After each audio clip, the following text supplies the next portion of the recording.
Welcome back, mga kaaldab. Ito na naman po ang inyong lingkod, si Mr. Destiny. At magbibigay po tayo ng pinakamainit na update po ngayon sa social media, mga kaaldab. Ito yung pinaka-latest na talaga naman pong pinagpepiestahan at napakarami naman po talaga ang kumakampi po sa mga ina-update natin.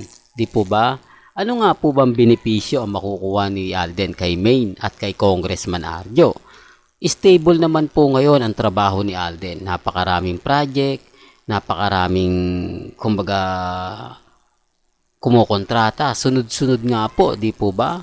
Meron kay Heart Evangelista, meron kay Aga Mulak, meron kay Vice Ganda, kay Aunt Cortez, di po ba? Tapos dito sasabihin nila ginagamit nga po ni Mengay.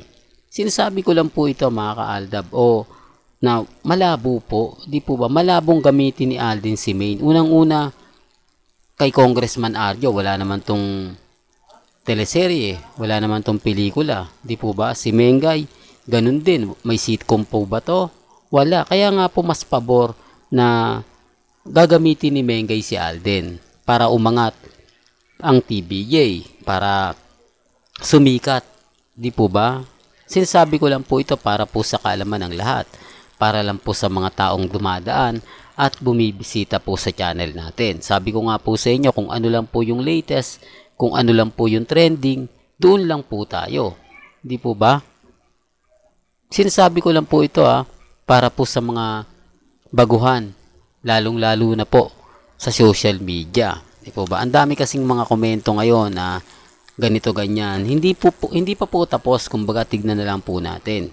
Di po ba? Sabi nga po ng iba, papalitan muna si Maha pagka lumipat na sa sitcom o nasa TV5 na ang sitcom ng Open 24/7 nila Jose, nila Bossing at ni Maha Salvador. Ang sinasabi nga pong papalit na nga po raw doon si Mengay.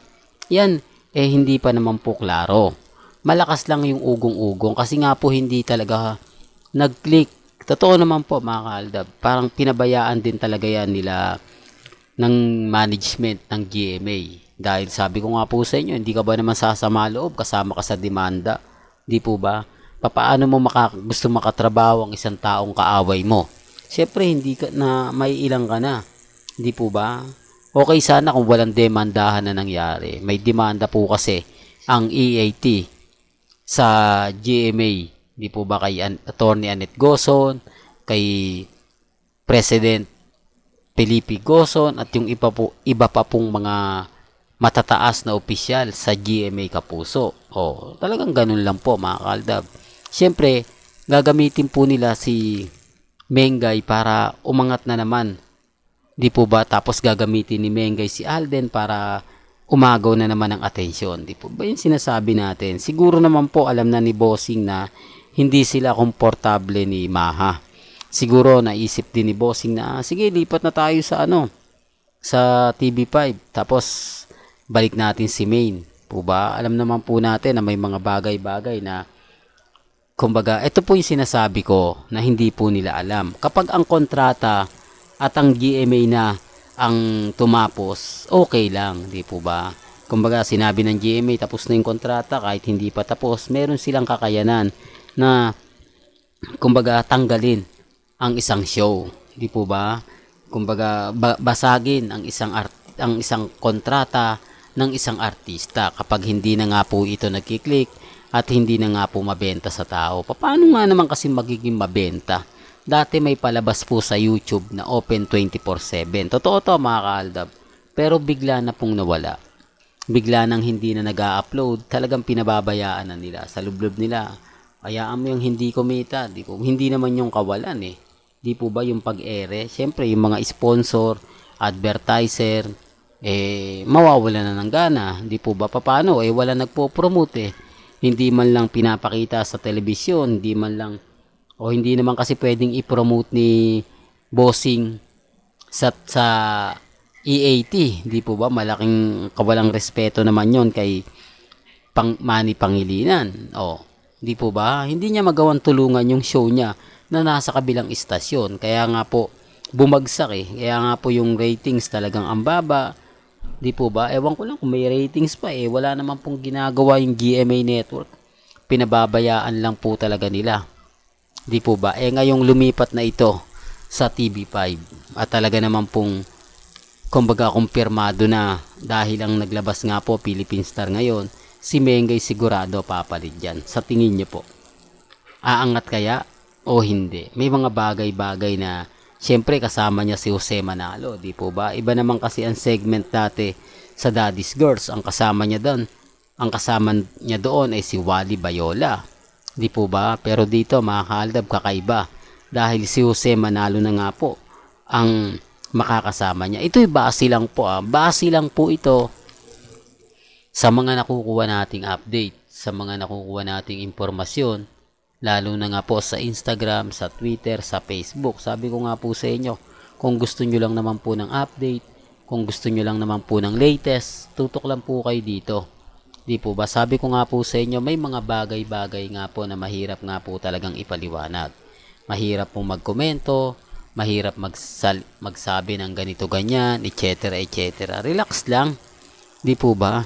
Sabi ko nga kung ano lang po yung latest, kung ano lang yung trending, dun lang po tayo.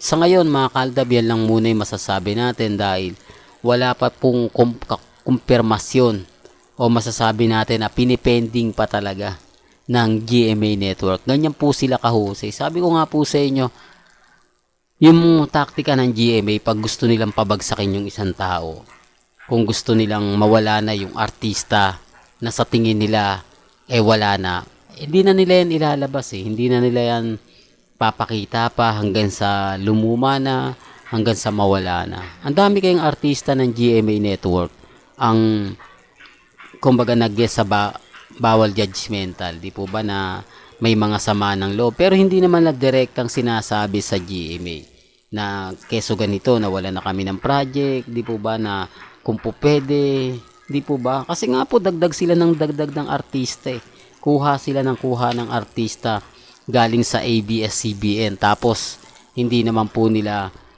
masusustain yung mga artista, kaya nga po gantong ginagawa nila ididikit nila sa mga pelikula ni Alden, ididikit nila sa mga show ni Alden para nga po maging trending, para sumikat. Although sinasabi ng iba, ang Mr. Destiny, yung mga kinuha naman ng GMA Kapuso, talagang mabigatin din naman sa ABS-CBN. Di po ba? Sabi ko nga, iba po talaga yung ABS-CBN network at iba naman po yung GMA.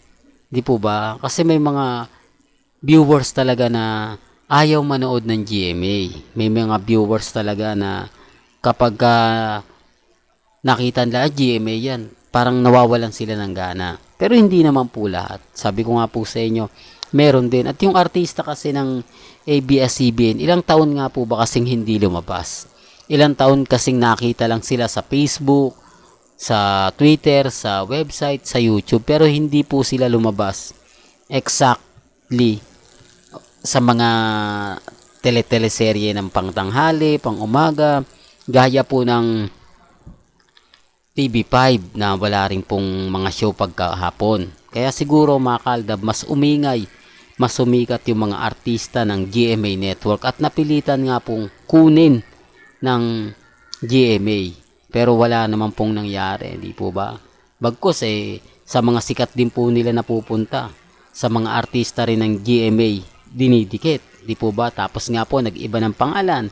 Kasi nawala na yung GMA Artist Center, naubos na yung mga artista ron Kaya ginawa nilang Sparker Artist Center. Di po ba? Tapos ang pinaka-founder niya, o ang CEO, si Attorney Annette Gozon. Tapos ang pinaka-manager ata, si Mr. Tobiera o Mr. Manny Pangilinan. Ano ba yan? Mr. Johnny Manahan po. Well, pasensya na po. At si Alden Richards ang naging mentor. Sinasabi ko lang po ito para po sa kalaman ng lahat.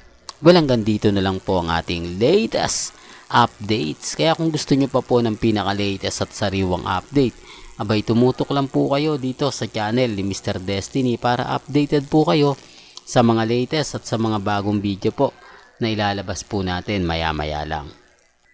Kaya kung bago ka lang sa channel na to at isa kang true Blooded Aldab Nation na nagmamahal po kila Mengay at Isoy. Tama po ang channel na pinuntahan mo, kaya consider na po kita ang bagong subscriber. At huwag mong kalimutang i-share ang mga video po natin sa mga mamis, sa mga titas, at sa mga senyor. Hanggang sa muli, salamat po sa panonood at pakikinig.